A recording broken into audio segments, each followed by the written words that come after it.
Britain's watching. Britain's watching. Join us here on GB News. The People's Channel. Britain's news channel. I'm Simon Evans. Join me on GB News for Headliners at 11 p.m. What's the scoop? I'll be joined by two of the country's top comedians That's right. as we take a look at tomorrow's newspapers tonight. We're going to get into trouble. If it's a big story, we'll be covering it. Spill some tea on him. There we go. But we'll also have some fun. I wouldn't stick up a bank. My father didn't love me. So anyway, Headliners every night from 11 on GB News, the People's Channel, Britain's news channel. Westminster is going around in ever-decreasing circles, followed by the media. Britain is broken. How on earth did we get into this mess? But more importantly, how do we get out of it? Join me at 7 p.m, Mondays to Thursdays on Farage, here on GB News. We will have open, rational debate. We've got to work out how Britain moves forward from this. Join us here on GB News, the People's Channel. Britain is watching.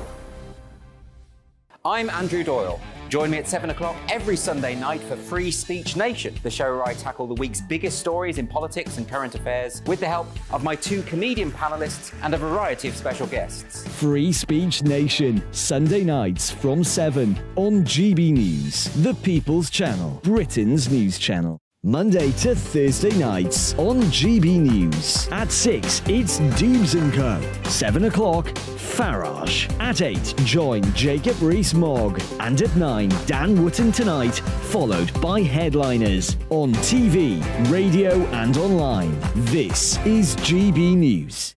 Every Sunday from 11, join Michael Portillo. There will be topical discussion, looking at the week before and the week to come. So kick back and relax at 11 a.m. on Sundays on GB News with me, Michael Portillo. GB News, the People's Channel, Britain's news channel.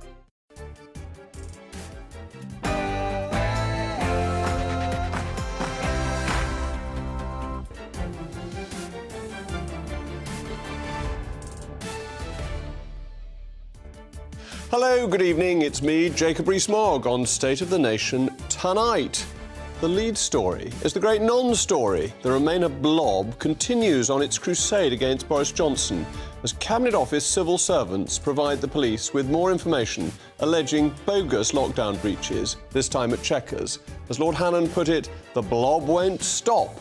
And speaking of the blob, the Quality Assurance Agency has come under fire by a number of academics for politicising, if this is possible, mathematics. Do you think equality, diversity and inclusion should permeate the curriculum and every aspect of the learning experience? The Archbishop of Canterbury, His Grace, has proposed 2 amendments to the government's illegal migration bill after deeming it morally unacceptable. I will be defending his right to free speech, but with a reminder that unlike the Holy Father, he does not have dogmatic authority, even within his own church. No one has yet invented the doctrine of archiepiscopal infallibility. Plus, we'll be assessing the compatibility between net zero and levelling up. Will the green agenda destroy our northern communities dependent on gas and oil jobs? A new report apparently says not. State of the Nation starts now.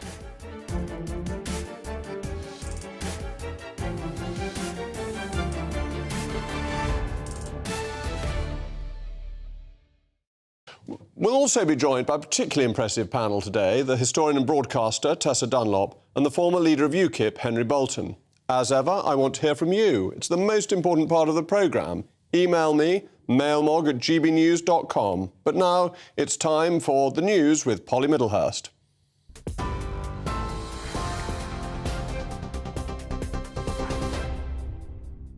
Jacob, thank you. Well, we start this hour with some breaking news. One of rock and roll's most famous voices, Tina Turner, has died at the age of 83 after a long illness. You're simply the best. Better than all the rest.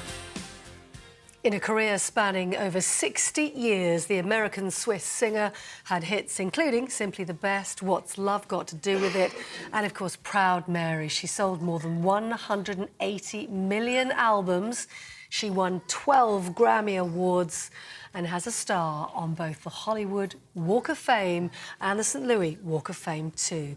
Tina Turner had been suffering with ill health in recent years. She'd been diagnosed with intestinal cancer in 2016 and was having a kidney transplant in 2017. Her spokesperson said she died peacefully.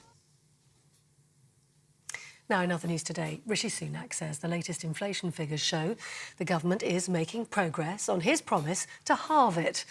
His comments come as new data showed inflation fell to 8.7% last month. That's the first time the figure has fallen below 10% since last August. However, with food price inflation continuing at a near-record 19.1%, Labour has accused the government today of failing to help struggling families. South Wales police have said their nearest vehicle was half a mile away when the two boys were killed in a crash in Cardiff on Monday evening. CCTV footage appeared to show a police van following an e-bike before the fatal incident, but officers insist the boys weren't being pursued. The deaths of 16-year-old Kyrie Sullivan and 15-year-old Harvey Evans sparked rioting in the Ely area of Cardiff. Hundreds of bunches of flowers have been left by the roadside by friends and family. Tonight there's been a candlelit vigil held for the two boys who lost their lives. Now, a legal row has erupted between the Cabinet Office and the official COVID-19 inquiry over the release of Boris Johnson's WhatsApp messages and diaries. Chairwoman Baroness Hallett is rejecting decisions made by the Cabinet Office to redact some of the material. The messages include exchanges between Boris Johnson and senior government ministers, civil servants and their advisers during the pandemic. And today, the Prime Minister confirmed Suella Braverman will not face a formal investigation over claims that she requested civil servants to arrange a private speed awareness course. In a letter to the Home Secretary, Rishi Sunak said he'd been told by his independent ethics advisor that although her actions did not amount to a breach of the ministerial code. The Home Secretary has apologised for the distraction it caused to the government. You're up to date on TV, online, DAB+ radio and the TuneIn app. You're with GB News, the People's Channel.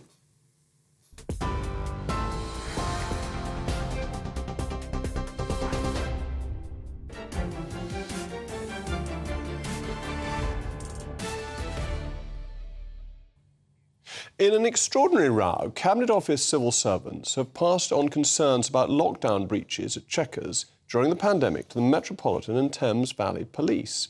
The concerns apparently arose after lawyers looked through Boris Johnson's diaries for submissions to the COVID inquiries. But I can tell you as a source not a million miles away from Boris Johnson, which I suppose I am myself, these allegations are as nutty as a fruitcake. They are nuttier than the non-fruitcake that he was ambushed with when he was Prime Minister in number 10 Downing Street. What has happened is that events that took place that were completely within the rules, were taking place outdoors, have been handed randomly to the police and then deliberately leaked to try and do as much damage to Boris Johnson as possible. And there are some people, some highly strung Romaniacs, who will never rest until Boris has been ejected from politics altogether, regardless of what voters want. As I explained last night, I went to Chequers during the lockdown and the rules were meticulously observed. During a cricket match, for example, my son Peter bowled out the Prime Minister, and I did tell you this yesterday, but in case you've forgotten, and the ball he delivered was certainly delivered from 22 yards. But that wasn't the point. The point was that at that time, two households were allowed to mix, and even though there was a business reason to see another senior cabinet minister, that senior cabinet minister was not invited, indeed was actively disinvited, so that the rules were followed. I know that Boris was sticking to the rules. So, just to add to this sense that the blob is after the right in British politics, particularly Brexiteers, there have been further accusations against the Home Secretary, now regarding charity work she did in Rwanda before she even entered politics. So they've got the scalp of Dominic Raab, they're going hard after Suella, they cannot resist going after Boris because he's such a big figure. And it is hard not to see this pattern of events as an illustration of civil service political bias against the right of the Conservative Party. Privileges Committee, chaired by the clearly biased Harriet Harman, who should have recused herself because of her tweets, has been alerted about the new alleged revelations against Boris Johnson. Now, this may not be a conspiracy, but it is something that really begins to smell, as those democratic elected people who have the support of the British people, manage to win votes, are being pushed out. And I'm glad to say I've now got Nigel Farage with me to talk about this, because, Nigel, you're not actually a fan of Boris Johnson. You feel that he didn't do enough on Brexit, that he's too liberal for you, but you think this is pretty shocking. Look, you know, I'm delighted that Boris did join the Brexit cause, you know, at 5 minutes to midnight, but he joined it, and he was very helpful in getting it over the line. I'm delighted that he won a big majority. I'm disappointed with what he did with it, but that's by the by. This looks monstrous, absolutely monstrous, and the same's happened with Raab, who's been forced out on very spurious bullying claims. Suella, I haven't yet worked out what she did wrong. I mean, I keep reading the newspapers, I can't work it out. But there's one area where I would disagree with your analysis. You're talking about the blob and the civil service, the Remainiacs wanting to get rid of these Conservative figures. The problem is, Jacob, there are plenty of Conservatives, so-called Conservatives, that want to get rid of these people too. And it does, this Johnson business in the last 24 hours, does have a whiff of the Prime Minister perhaps not being displeased. Well, and if you go back and you look at the whole series of allegations and you look at how it was handled and who it was handled by, so Sue Gray Investigates, advised by a hard left lawyer who has tweeted against Boris very aggressively, puts together information that then goes to the police, from which Boris is charged for the most ridiculous thing. He gets a fixed penalty notice when in the middle of a working day he is given a cake that nobody eats. I don't think anybody thinks that was a serious offence or should have had a fixed penalty notice, but that begins the process of his downfall. Yes, no, absolutely, and what's happened. But I think what's really going on inside the Conservative Party now is almost a witch hunt against the true believers in Brexit. There is a left v right civil war now going on within the Conservative Party, and what's clear to me, and you may disagree with this, is that Sunak is now very much on the side of the globalists. This astonishing tweet that Anne Widdecombe talked about earlier on with me, where he says, you know, we must get on with our friends and neighbours. We mustn't have competition with them. As if to say, well, the single market's absolutely fine. We're signing up to the European Defence Union. We've sold out Northern Ireland. People like Alex Chalk are now in senior cabinet positions, saying overnight there's no prospect of us leaving the ECHR. And I feel... Well, and you missed that this afternoon we sold out on the Retain to You law bill. Sorry. When we gave up repealing 4,800 laws. I apologise. The list is so long I didn't have time. But you know, you do feel that the Conservative Party, that people like you, Jacob, who believe in what you believe in, which I share hugely, you're now back in a small minority. You're virtually a rump within the parliamentary party. Not in the country, but the parliamentary party has been taken over by these people. And you make a very interesting point, because Dominic Raab's definitely on the right of the party. Absolutely. He was an early Brexiteer. He's raised questions, serious questions about the ECHR over many years. What he did was not a resigning offence. He was one of the earliest Prime Minister's backers, and the Prime Minister did not lift a finger to keep him in office. No, I agree with you. I mean, Rishi seems to be a very slippery character. I mean, for sheer political reasons, I can understand why Johnson's a huge inconvenience. You know, even if the number of true believers like yourself are diminishing, whatever he does has a huge media impact. But I think, move beyond Boris. There is a fight going on for the soul of what is the Conservative Party. And we've got to ask ourselves a question, is there even a centre-right? I mean, you talked about the right of the Conservative Party. People on the right of the Conservative Party 15, 20 years ago would have been banging the centre of the Conservative Party. That's how much to the left it's moved. And again, on Raab and then on Braverman, 72 hours for Downing Street to say that there was nothing to answer. When to anybody else, there was nothing to answer within 72 seconds. It's almost as if the post-losing a general election debate about the soul of the party has started already. And I think there is there's no doubt the vast majority of Conservative members of Parliament in private have accepted inevitable defeat next year. I'm sure you have privately too. You won't admit it, obviously.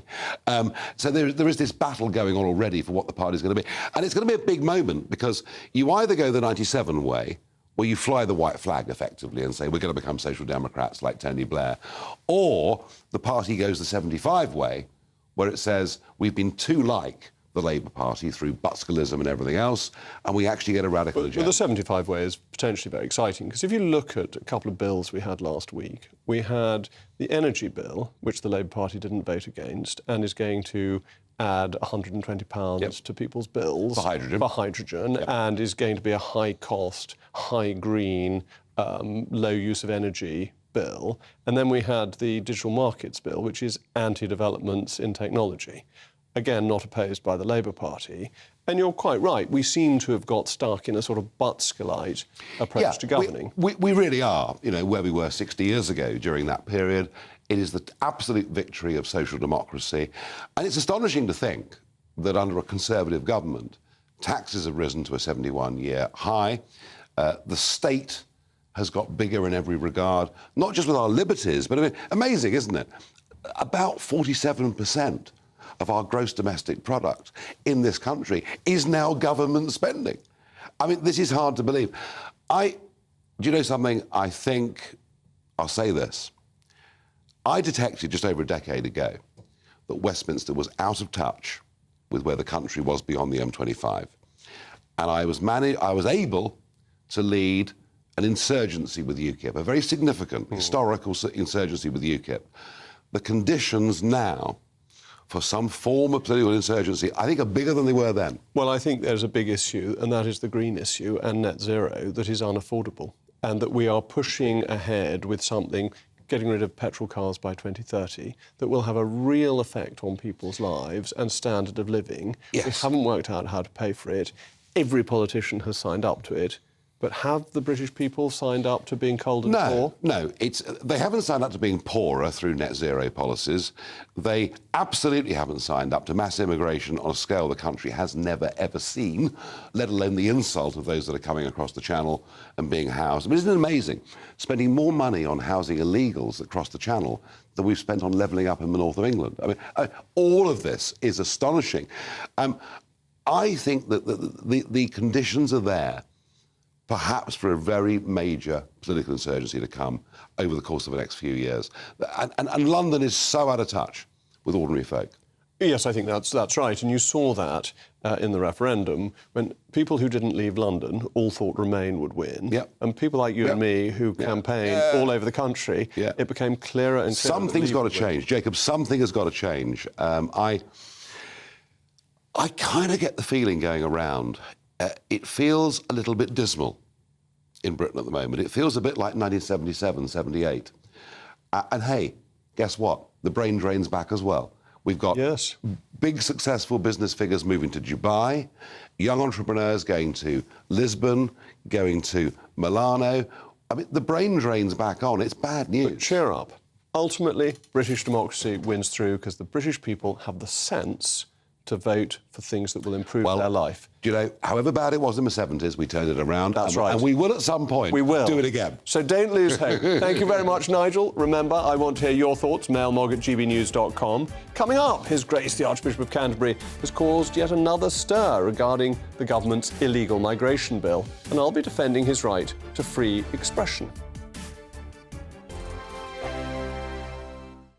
First and foremost, I am a GB News fan, and I was before I was working here. Just love the fact that we're asking the questions that a lot of establishment media won't ask. With a bit of a twist, we not only want to inform you, but we want to keep you entertained. It's worth the drive because you get in and the team's all ready and waiting, they're itching to go, and it's a proper little family. GB News is the People's Channel. It's the audience that makes the programme sing. We're giving our viewers and our listeners a voice. I see the thousands of your letters, tweets, emails, you name it, coming in. Britain is broken. How on earth did we get into this mess? But more importantly, how do we get out of it? The establishment had their chance. Now we're here to represent you. It's time for something different. It's time for GB News. I'm very patriotic. I believe in Britain. Our best days lie ahead. Britain's watching. Britain's watching. Join us here on GB News. The People's Channel. Britain's news channel. I'm Simon Evans. Join me on GB News for Headliners at 11 p.m. What's the scoop? I'll be joined by two of the country's top comedians That's right. as we take a look at tomorrow's newspapers tonight. We're going to get into trouble. If it's a big story, we'll be covering it. Spill some tea on him. There we go. But we'll also have some fun. I wouldn't stick up a bank. My father didn't love me. So anyway, Headliners every night from 11 on GB News, the People's Channel, Britain's news channel. Westminster is going around in ever-decreasing circles, followed by the media. Britain is broken. How on earth did we get into this mess? But more importantly, how do we get out of it? Join me at 7 p.m, Mondays to Thursdays on Farage. Here on GB News, we will have open, rational debate. We've got to work out how Britain moves forward from this. Join us here on GB News, the People's Channel. Britain is watching. I'm Andrew Doyle. Join me at 7 o'clock every Sunday night for Free Speech Nation, the show where I tackle the week's biggest stories in politics and current affairs with the help of my two comedian panellists and a variety of special guests. Free Speech Nation, Sunday nights from 7 on GB News, the People's Channel, Britain's news channel. Monday to Thursday nights on GB News. At 6, it's Deebs & Co. 7 o'clock, Farage. At 8, join Jacob Rees-Mogg. And at 9, Dan Wootton Tonight, followed by Headliners on TV, radio and online. This is GB News. Every Sunday from 11, join Michael Portillo. There will be topical discussion, looking at the week before and the week to come. So kick back and relax at 11 a.m. on Sundays on GB News with me, Michael Portillo. GB News, the People's Channel, Britain's news channel.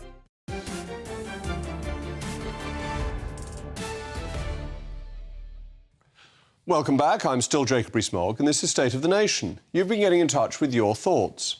Ian says, in view of their latest attempt to smear Suella Braverman and Boris Johnson, is it not time for the government to start sacking civil servants? While they're at it, they could totally reform the entire civil service system, putting them on performance-related pay. So, moving on to that, Henry, you had some experience with the civil service. I did, Jacob, yes. Just very briefly, and I've never said this before publicly, but in 2016, there was a Police and Crime Commissioner election in May, which I stood for UKIP. And I was working on contract for the Foreign Office, had been on and off for 16 years. I was running all the EU's planning for Ukraine and Libya. And so I was on secondment from the Foreign Office. I'd complied entirely with the civil service regulations, which say you've got to takes up to 6 weeks unpaid leave, written authorisation to do it. Had that authorisation from the European Commission and the Foreign Office. And I got a phone call from the Cabinet Office, the Director for Human Resources at the Cabinet Office, and she told me, she said, Henry, I know you've done all the ticks and, you've got approval from the Foreign Office and the Commission. However, you're going to have to stand down with immediate effect or resign from your post. I said, well, resign from my post. I was running planning for Ukraine and Libya for the European Union at that point.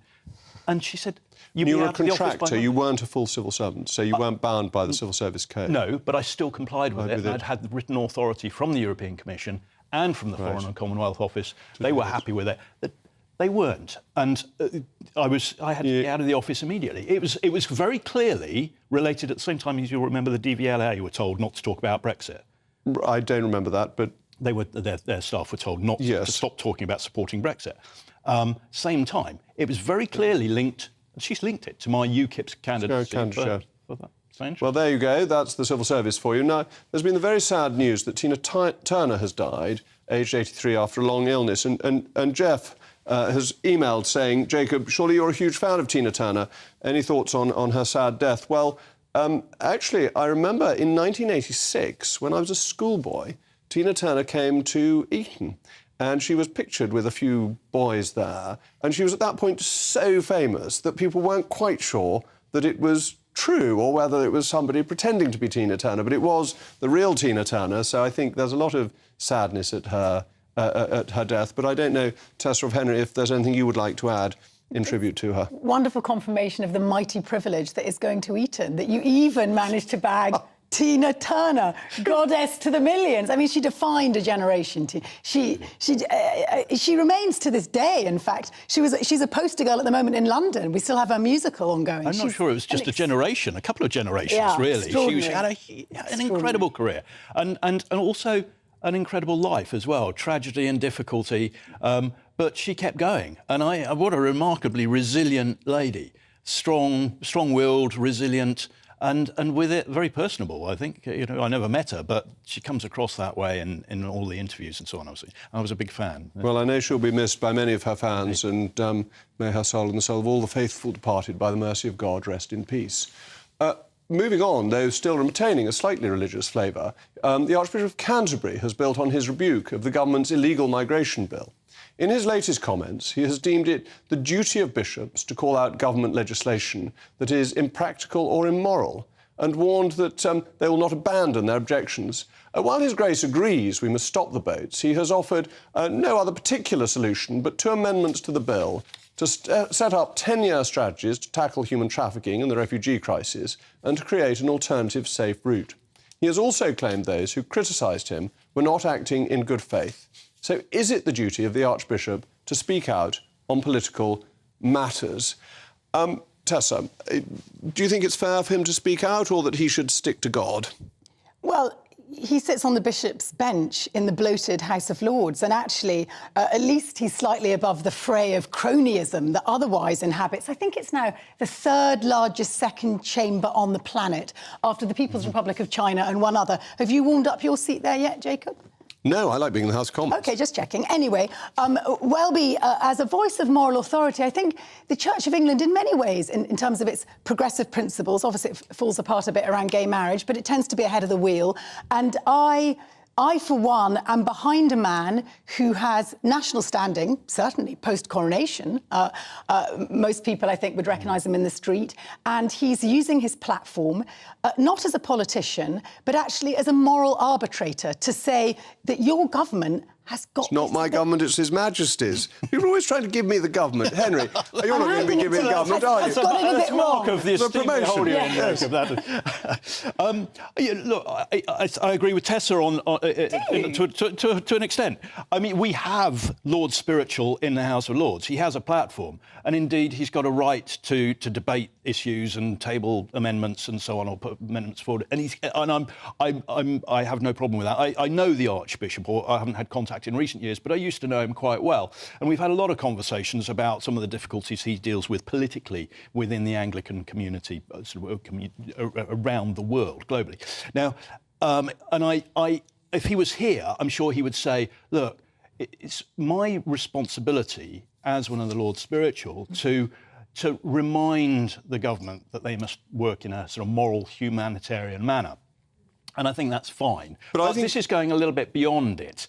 And I think he is now trying to mobilise his network of the church to give that power and weight. And I'm not comfortable with that, particularly because I think he's being, with the greatest respect to the man, because I do like him personally, I think he is being naive on this. I think he has got it wrong. I do think that there are areas in which he could have hugely positive influence on this, but he's missing the point. And I'm not sure he's got the right people in Lambeth Palace. I think he's absolutely entitled to speak out. I think bishops ought to speak out, and they ought to speak in terms of morality, that's their job, is to talk about right and wrong.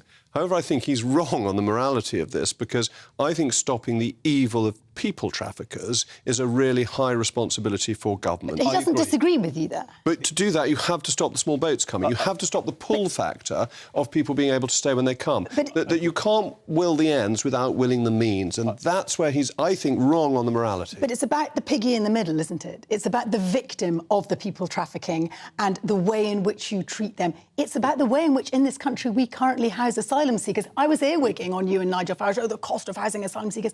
The point is, if we could crack on with the backlog, if we could stop doing all the sort of jazz hands Rwanda talk and get on with some of the bureaucratic heavy lifting, are you saying if we could deport them? No, I'm saying we need to address the backlog and what you cannot... It's really interesting. Since we stopped allowing Albanians to stay and sent them back to Albania, the number coming from Albania has collapsed. It really works, and that undermines the people traffickers' business model. I think also, until 2006, the UK had a, not quite worldwide, but pretty close, network of people who used British intelligence matched with local law enforcement intelligence and tactical operations on the ground along the people smuggling networks, and we went after them. I was one of those people. Tony Blair pulled the funding for that in April 2006, and it was highly effective at disrupting the people smuggling. It's kind of tiring blaming Tony Blair. We've had a decade plus to rectify the mistakes of Tony Blair. It was highly successful. Tony Blair was the one who opened the door to the Albanians in the first place. And that's a fact. We can discuss that if you want. But the point here is that the Archbishop is totally neglecting the point that probably on the 25th, so that's what, tomorrow, there are going to be figures out that are going to suggest probably that we're around about 1 million net immigration. And that concerns people. Yeah, but this isn't about... But hold on, this isn't about legal migration, this is about illegal migration. But I would have thought, Tessa, that the Archbishop... in terms of the public perception. But the Archbishop would have some concern for the people in his diocese, because these boats are coming into Kent. He is the Archbishop of Canterbury. Isn't he failing to think about the people who are his own sheep?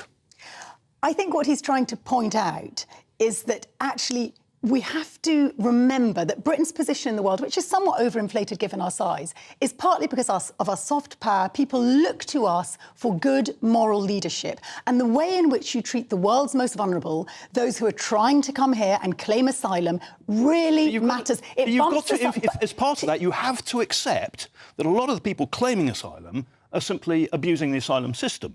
You have to accept that. I mean, the Albanians, as Jacob says, are a case in point. Which is what I would like to ask you, and let's ask Jacob Rees-Mogg, too famous for placing post-it notes on civil servants' desks. Why do we have a system that takes more than twice as long to process the claim of an asylum seeker than, say, France or Germany? Well, perhaps we need to get people back into the office to deal with it faster, and we would need to work out the appeals that we allow on bogus human rights cases. And you're absolutely right. The French are much better at getting people out who have no right to arrive. One of the things in the UK that we don't have is a national strategy for dealing with our borders. And we also conflate borders with immigration. Don't we? Goodness, we talk a lot. We talk about it a lot, yes, that is true. Non-stop. Well, we're going to have to stop talking about it, unfortunately. You actually going to do something about it and not talk about it. We've got an excellent bill in front of the House of Lords in the hope that their lordships don't obstruct it, and as this was a manifesto commitment to deal with illegal Jacob, I know you want to move on. I'm going to have to. Borders include cocaine and heroin. Because we need to move on, because we're going to be talking about mathematics next. Can mathematics be racist? Which number do you think is racist? Perhaps some numbers are non-binary. Is it in dire need of diversity, equity and inclusion? Well, amazingly, this is an actual debate, and we'll be hearing from Professor involved next. And don't forget, we'll be assessing the great contradiction between net zero and levelling up, and whether or not there is any room for harmony.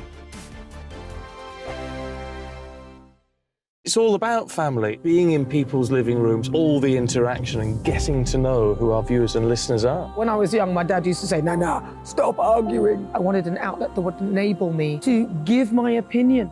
People are going through a really hard time right now, and I know that you don't feel like you're being listened to by the establishment. I came to GB News because it's the People's Channel, and I want the audience to have their say on the events of the day. We're dynamic. We do something different. Democracy shows that the wisdom of the nation is in its people. I get to travel to find out what the story is from a personal perspective. The British people aren't fools. We know when we're not being told the full story. We've got to work out how Britain moves forward from this. It's the best country in the world. The establishment had their chance. Now we're here to represent your views. Britain's watching. Britain's watching. Britain's watching. We're proud to be GB News. The People's Channel. Britain's news channel. Join me, Patrick Christie's, Monday to Friday, 3 till 6. We tackle the day's news agenda like you've never seen before. It's high tempo, high octane, the most controversial topics, and the best guests. You will not be able to take your eyes and ears off it. I'm not afraid to ask the questions that you really want answered. 3 till 6 p.m, Monday to Friday on GB News, the People's Channel, Britain's news channel. Join us every night on GB News at 11 p.m. for Headliners, which is 3 top comedians going through the next day's news stories, which is exactly what you need, because when the establishment has gone crazy, you need some craziness to make sense of it. So join us 11 p.m. every night on GB News, the People's Channel, Britain's news channel. Join me, Camilla Tominey, on Sunday mornings from 9:30, taking the politicians to task and breaking out of SW1 to see how their decisions are affecting you across the UK. Bursting the Westminster bubble every Sunday morning, only on GB News, the People's Channel. Britain's watching. I'm Jacob Rees-Mogg, the Member of Parliament for North East Somerset and a former government minister. For years, I have walked the corridors of power in both Westminster and the City of London. We need to have the arguments, the discussions on how we make it better. Crop failures, famine, war, suffering on a scale completely unimaginable. We are putting the cart before the horse. As Charles I said at the scaffold, he was the true defender of liberty. Yeah, I've completely derailed the conversation. Join me Monday to Thursday at 8 p.m. on GB News, Britain's news channel. So Jubes and Kerr, we tackle the issues of the day with real, robust debate, both sides of the fence, battling it out with me in the middle with my forthright opinions and views. And often really interesting things happen because you start with a position and then by the end of the debate you find actually, well, I might not have thought about that one. What we need in this country is 2 new political parties. You should maybe think about doing a 2024 calendar. I'm Michelle Dewberry and I'm keeping you company right through until 7 o'clock this evening. GB News, the People's Channel, Britain's watching.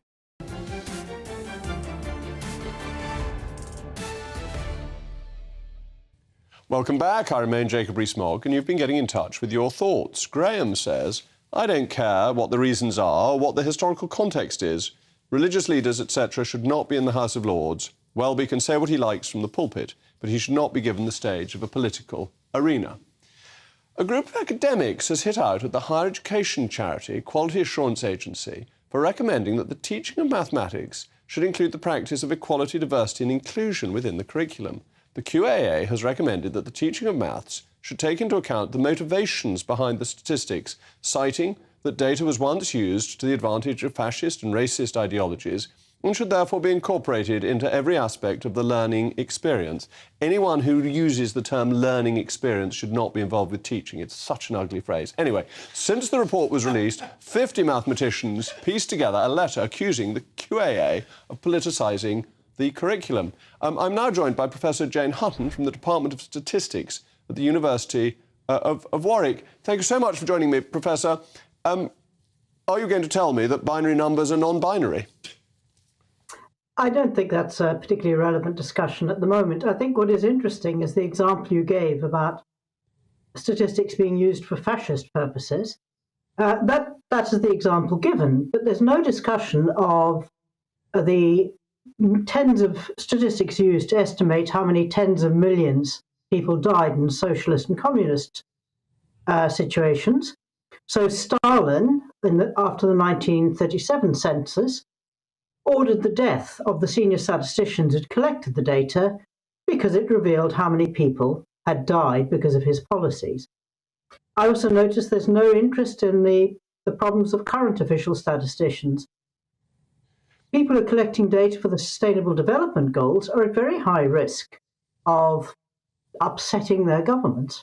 But isn't this different from the teaching of mathematics? That if you teach people to be good statisticians and you teach them to understand maths, that seems to me to be entirely out of the political arena, and the points you make are really extraordinarily important and fundamental to the understanding of a history, but dare I say less so to the understanding of mathematics.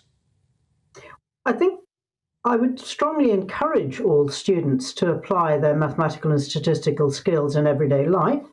And I certainly personally do include ethics and analysing the statistics of stop and search by gender or the Sustainable Development Goals and the quality of the data.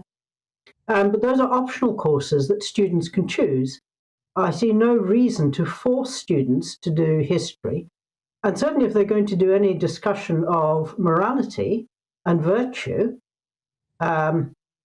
they need to actually have some understanding of the basic theories, not simply leap on a bandwagon. Yes, but the point seems to me that the two are, in a way, very separate, that you need to understand how statistics operate, how to interpret them, what reliability you can apply to them, and so on. And that is a straightforward academic approach. Then how you apply it involves ethics and history and all sorts of other things, but you need that pure mathematic base first, which is entirely, to my mind, apolitical. Yes, I mean, mathematics is a universal language. It's the most powerful language we've got, and it can be used in a huge number of different ways, like anything powerful. But you do need to distinguish between the tools and the way those tools are used, and not insist that there is only one particular way in which they can be used. I would always want students to be able to argue both sides of a case before they come down on one side. Well, thank you very much, Professor. That's extremely helpful. Still with me is my panel, historian and broadcaster Tessa Dunlop, and former leader of UKIP, Henry Bolton. And that was very interesting to listen to the Professor, who put it, to my mind, very rationally, that how you use the tools is the matter for ethics, but the tools themselves are in a sense, independent of that. Yeah, and I felt there was just one bit that was missing in what she was talking about. She was talking about the tool and the application of the tool, but I don't think I've got a problem with a module in a degree course looking at or investigating pathways, the ways in which we originally came up with mathematical solutions with those tools in the first place. It's well known that the horrors of war deliver extraordinarily for technology. I give you the example of the atomic bomb and just let it sit there. So is it so wrong to have a discussion, something discursive to address what might have led to something miraculous actually having a dark origin? I don't have a problem.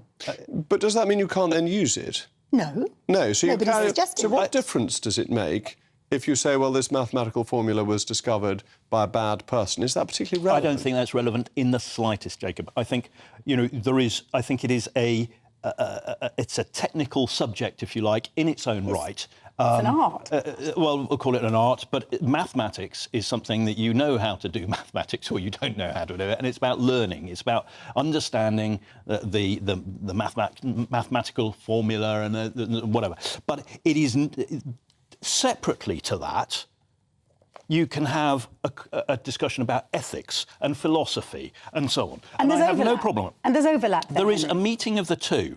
And I don't disagree that at the highest level of mathematics at a university, you could have a discussion around that built into it. But not...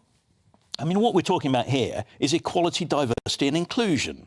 And what does that mean in relation to mathematics? Well, it doesn't mean anything in relation to that. So a lot of our mathematics comes from the ancient Greeks. Think of Pythagoras. Pythagoras probably had slaves. Should we therefore not use Pythagoras' theorem? This is thin end of the wedge. Or condemn him. Or should we put a little sticker underneath statues of Pythagoras? Just let me massage my temples. Massage your temples. We'll let Henry speak if that's what you want to do. This is the problem, Tessa, you see. That when you get this sort of language put out there, I believe it's actually designed to trigger a debate in which those people who say, well, no, we shouldn't be doing this, they're separate, to sort of label them as anti-diversity in some way. As Churchill said, we're in the presence of an attempt to impose a tyranny of opinion. We're not. And I don't think that's appropriate. It's an obstacle to learning. My friend Moggy there has just almost managed to turn mathematics into sort of a dog whistle moment, throwing out the ancient Greeks. I mean, in many ways, I think... Pythagoras was also a vegetarian, so that may be a redeeming feature for him on behalf of... Well, I thought it might for the left. But let's actually look at the celebritization, because we do have celebrities in our science and maths. Sir Isaac Newton, Charles Darwin.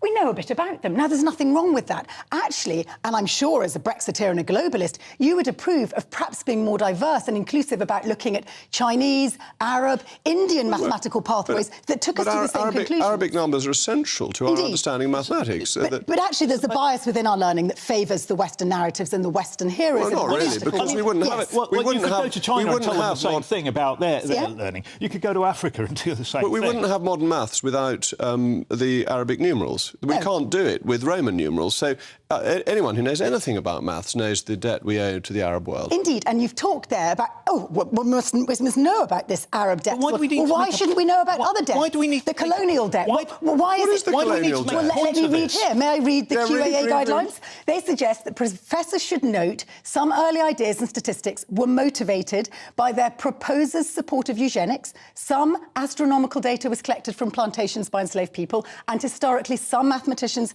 have recorded racist or fascist views I don't or understand connections what I don't understand to what groups this has such to as do Nazis. with the teaching learning maths. how to do maths. Is the formula right or is it wrong? Will I pass my O-level if I've got the maths understood properly? Not did Pythagoras believe in reincarnation? But I Interesting bet though you that could is. give me, well-educated as you are, 3 facts on Darwin. I bet you could, off the top of your head. Well, I don't know about that. He had a beard, he went on the Beagle, and he believed in God early in his life, but whether he did towards the end, more Brilliant. doubt. So this is a corrective. If we know all about Darwin, then let's have a look at some of the perhaps less savoury aspects of mathematical learning. I know that Newton was interested in alchemy, but does this really matter if his theory of gravity is right? Indeed. And why do I need to know what sort of a person Pythagoras was? I need, mathematically, in mathematical terms, I need to understand his maths. No, because things don't occur in a The vacuum. hypotenuse is equal to the sum of the squares of the other two sides. I mean, let me... I was going to say and I hope those of you who are students have been listening carefully to this last bit of maths that I can remember from when I had to take exams in it. But thank you to my brilliant panel. The QAA has said the QAA does not, quote, tell, unquote, the sector what to include or exclude from their curriculum. Subject benchmark statements collate the thoughts of academic practitioners about what new ideas may wish to be considered within the subject curriculum. They don't advocate for either inclusion or exclusion. They simply present ideas for consideration. If you're still awake after that, may I suggest the QAA doesn't need to put out statements if nobody has to take any notice of them. What is the point? Anyway, coming up next, what does the net zero agenda mean for our northern communities, especially those dependent on North Sea gas and oil for jobs? Find out after these messages from our sponsors.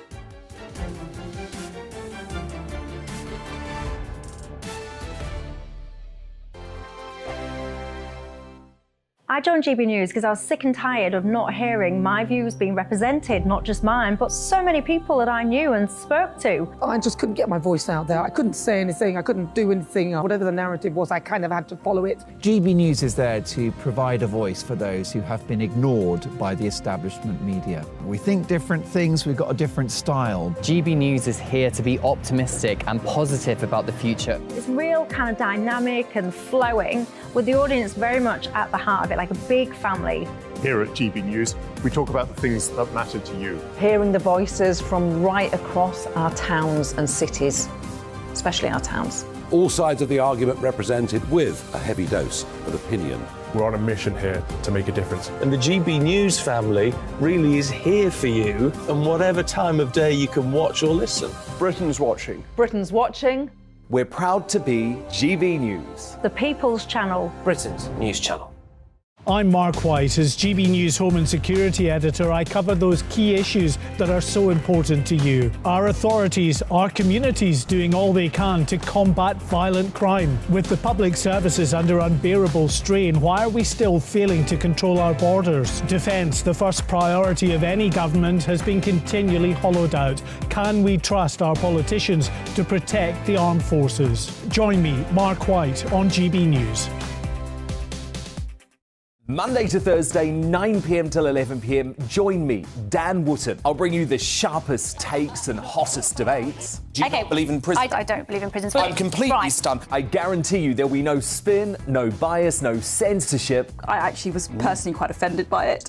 And no reason to go to bed. So I guess they've always been quite woke. That's Dan Wootton tonight on TV, radio and online. Monday to Thursday from 9 p.m. till 11 p.m. on GB News. The People's Channel, Britain's news channel. You've probably seen politicians interviewed 1,000 times, but we do it differently. We find out who they really are, we don't shout, we chat, and hopefully we bring a bit of light, not just heat. Did you All know, Kate sorts of Moss? Apparently. Do you have a pair of jeans or a pair of jeans? No, of course I don't. What would I do with them? My friends are like, oh my God, what's she doing now? Join me every Sunday at 6 for Gloria Meets, only on GB News, the People's Channel, Britain's news channel. Start the day with GB News. We catch up on all the big stories you didn't hear the night before. And take a look at what the world's talking about this morning. That's right, Monday to Thursdays from 6 o'clock. It's Breakfast with Eamon and Isabel. Straight after breakfast, join us, Bev Turner and Andrew Pearce. We're going to take you through till noon. We'll be tackling the big topics of the day, including the things that the other channels just won't talk about. If it's happening here. Wake up to mornings on GB News, the People's Channel. Britain's news channel.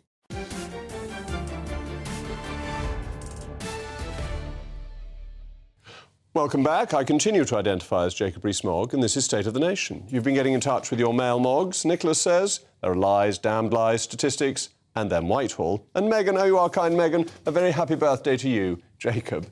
Now, there is a concern that as green jobs are created, non-green jobs will go, and that this will have a particular effect on the north of England, where there's still quite a lot of heavy industry and oil and gas, and that this will create unemployment in an area of the country that we're trying to level up. As we try to move closer towards a low-carbon economy and phase out fossil fuels, what will happen between the north-south divide? So if the government is committed to levelling up, how does it square these 2 points? Well, a new report published by the Climate Change Committee is claiming to have the answer. Apparently, the net zero transition could create up to 725,000 new jobs if workers across the country are given new skills in renewable energy and electric cars. I'm joined now by Dr. Diana Taylor, Managing Director of Future Humber. Diana, thanks so much for coming in. And obviously, Humber has a lot of potential opportunities with carbon capture and storage and the energy bill going through that ought to facilitate that. Will that create the jobs that will make up for moving away from petrol engines and the car industry potentially having to lose jobs? Yeah, well, firstly, thank you very much for having me on. And you're absolutely right. The Humber does present the largest decarbonisation opportunity for the UK. And essentially, in terms of delivering some of these projects that will enable the energy transition, we are focusing, of course, on the green jobs, those highly skilled jobs that will pay well, and long-term jobs, which is also really, really important. I can understand the concern of those who are now working in jobs that we will see disappear over the long term. And what's really, really needed, of course, is A, the certainty in the investment into our region, but every cluster, of course, and those who have the energy-intensive industries. So we need to see the certainty in the investments so that we know the jobs are coming. And then we need a really structured approach in terms of the upskilling and the retraining. And we need it in a timely fashion. And that's what the just transition absolutely is. Because every time there's a big technological transition, and you can take this back to the Luddites if you want, it's very clear what jobs will be lost, but it's very hard to predict the jobs that will be created. That's right. They come later. And that's very hard for politicians, because we have a group of people who are going to lose their jobs, who we need to carry on voting for us, and the people who are going to get the new jobs don't know who they are. So I think what's really, really important there is that we have a very structured policy and action plan. The real activity here in levelling up is to enable that retraining, but we need to see the action plan behind it, and I think that's where politicians can deliver some of that certainty. Because that's part of what the energy bill is trying to do. But the thing that worries me about that is it's very prescriptive rather than being enabling, and that what you want to do is to say, if you do this, it will be legal, you have a go, and we will provide, crucially, the planning permission to let you do it, because it seems to be one of the biggest obstacles to getting any new industry going in this country is planning. So if we look at one of those really good examples, which the Humber is renowned for, of course, is the global leader in offshore wind. And a really good example of that, it was the investment that Siemens Gamesa made into Hull and the Humber. So back in 2016, they opened their first blade factory. Now, they needed 1,000 new workers. And what they did was that they went out to the local people, and that's what really attracted them to the region, alongside the port facility and the access to the markets and the collaboration. But it was about the people. And quite amazingly, they had 28,000 applications for those 1,000 jobs. And 97% came from the local community. They came from within 30 miles. Now, that is where action through business has worked incredibly well. It does enable the green jobs. It does enable them to go to the local people. And Siemens Gamesa retrained and upskilled that workforce, and that's where it works incredibly well. And the training, how's the training being delivered? How do you know what skills are needed? Is this very much dependent on the companies when they employ, or is there more that can be done in technical colleges and so on to prepare people with the right skills? So a mix of both, to be totally honest. So we have a lot of companies who know the demands that they're going to have going forward. And these, when you can be predicted, of course, you can look to bring people in and train them in situ on site.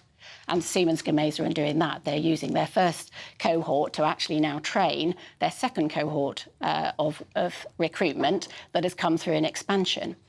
But we also, of course, within the Humber have opportunities like the UTCs, the University Technical Colleges, who take students and really those are sponsored by the industries who are investing and are creating the opportunities for green jobs within the Humber, and therefore the curriculum can be tailored. And therefore the students coming out are absolutely ripe for the jobs that are coming forward. Absolutely fantastic. So nice to have an optimistic story, because normally we only have bad news. But thank you, Diana. Now, for those of you disgruntled, or at least not gruntled, by the earlier story about decolonising the curriculum, I thought I'd try and recolonise today of all days, because it happens to be Empire Day, Queen Victoria's birthday. She was born on 24th of May, 1819. Also happens to be my birthday, so we should remember Empire Day. It used to be a public holiday, but speaking about political correctness, it got changed into Commonwealth Day in 1958, and then Commonwealth Day moved to February at some later date. But let's bring back Empire Day. Let's have my birthday as a public holiday. I think that'd be a great thing to celebrate, though perhaps is rather selfish of me, and you can now sit down and sing Jerusalem and God Save the King. But that's all from me. Up next is what you've all been waiting for, Mr. Dan Wootton. Dan, how will you be celebrating Empire Day? Well, I think that sounds like a very good idea, Jacob, I have to say. Your birthday being very important too. So I'm all for your campaign. I like that. But look, tonight, obviously talking a lot about what is going on within your party, Jacob. A real civil war. Yes, Rishi Sunak has got a little bit of a backbone over Suella Braverman, thank God. Took him long enough. But is indeed. And now, is he going to stop this witch hunt against Boris Johnson? Plus, it's D-Day tomorrow. Is the UK an immigration nation? Reform UK's leader Richard Tice here on that. Plus, Jim Davidson with his hilarious takedown of Philip Schofield, which you're not going to want to miss. No one wants to miss Jim Davidson, but also the immigration figures will give us a lot to talk about tomorrow. But that's all coming up after the weather. I'll be back tomorrow at 8 o'clock. I'm Jacob Rees-Mogg. This has been State of the Nation, and I bet it's sunny in Somerset tomorrow. Good evening, I'm Alex Deakin. This is your latest weather update from the Met Office for GB News. The outlook for the next several days, even into next week, is for the dry and fine weather to continue. Some chilly nights ahead, thanks to high pressure, which has been gradually building in from the west and will control our weather for the next several days. The isobars pretty well spaced, which means the winds are light, which will allow things to turn a little chilly overnight where we've got clear skies. The sky's clearing now from Northern Ireland. It has been quite a cloudy day here, and the cloud increasing down the eastern side of England through the night, perhaps turning a little misty, especially around some coasts. Where it stays cloudy, temperatures will hold up, maybe in double figures, but clearer skies will see temperatures down to single figures. Sheltered Scottish glens maybe down to 2 or 3, so a bit of a chilly start here, but a sunny day generally, and a brighter day for Northern Ireland and southwest Scotland. Central and eastern parts of England probably starting pretty grey as well. A lot of cloud here, but cloud and mist tending to disappear. Some cloud will bubble up through the day for Wales, southwest England. There is the small chance of a shower or two over southern Scotland, northern England, but the vast majority just staying dry. A bit breezy across the Northern Isles. Temperatures here only 11 or 12, but elsewhere high teens, low 20s, maybe just a degree or so down, so a little cooler than today. Another fine night to come on Thursday night, and another fine day by and large on Friday. The main exception on Friday, we will see thickening cloud bringing some patchy rain to initially the Western Isles on Friday morning, then perhaps some spots of drizzle over the Highlands and the Northern Isles later on. But for most places, again, it's a fine, bright day. Yes, some areas staying predominantly cloudy, but mostly bright, with much of the country seeing sunny spells and temperatures back up more widely into the high teens or low 20s. 22 again in Cardiff, perhaps 23 across parts of the southwest. And the fine weather does continue through the next bank holiday weekend. Most of us staying dry and bright with sunny spells. Signs of things turning a little cooler by Monday.